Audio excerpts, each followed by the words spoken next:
Our bodies are like well-timed machines. Everything has its own function and everything works together to achieve a common goal.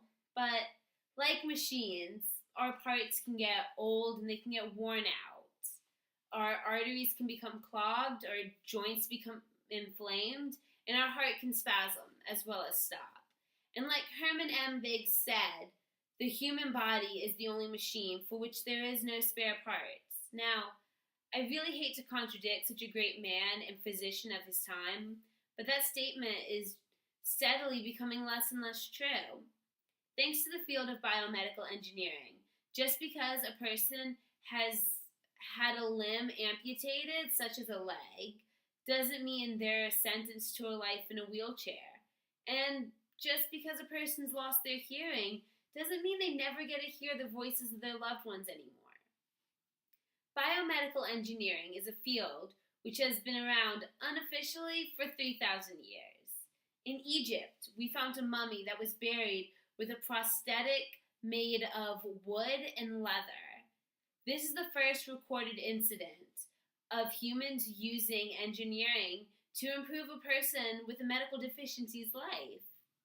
Now, we've come a long way from wood and leather prosthetics.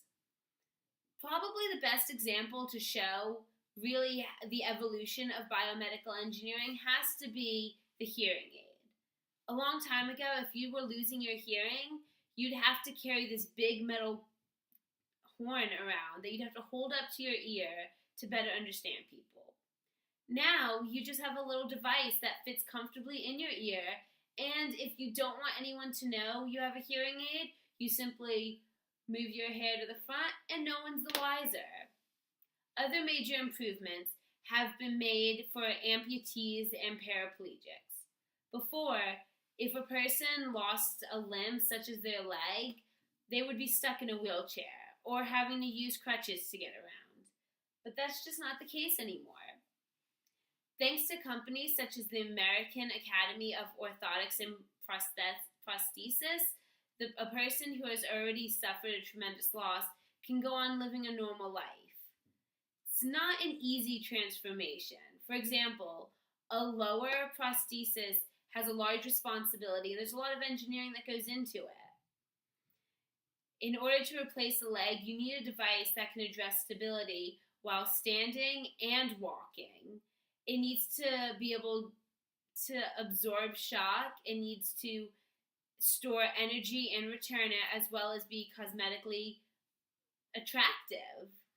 These limbs have to be able to withstand running and jumping and various other physical activities. A person faces even more challenges if, instead of losing a leg or an arm, the person loses the ability to move their leg. But even for paraplegic, there is still hope of being able to walk again. Thanks to a company called Rewalk, paraplegics, walking is an achievable goal. They've created exoskeletons that a person can wear outside of their clothes, and with the help of crutches, they are able to walk. It seems like such a small step because you have to use crutches and the device goes over your clothes, so there's no hiding it.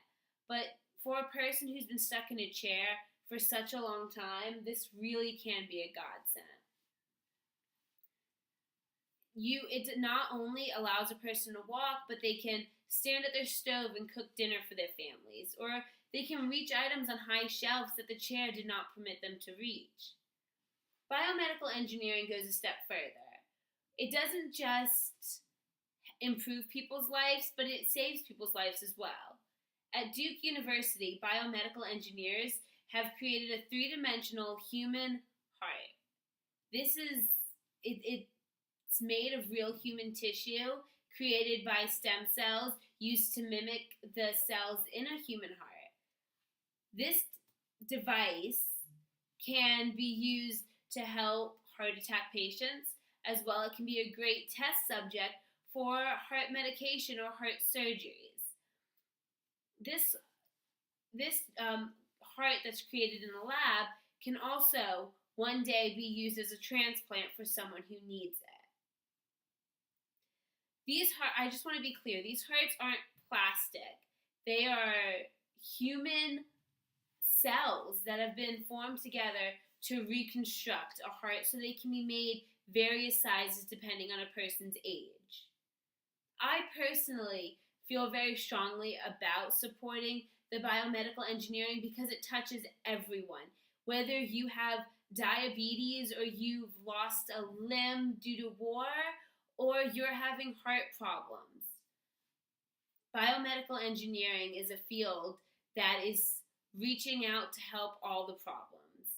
And I think it's one that everyone should really be paying close attention to and doing what they can to help, because you never know when it's going to be you who needs a bionic eye or a prosthetic leg. Thank you and have a great day.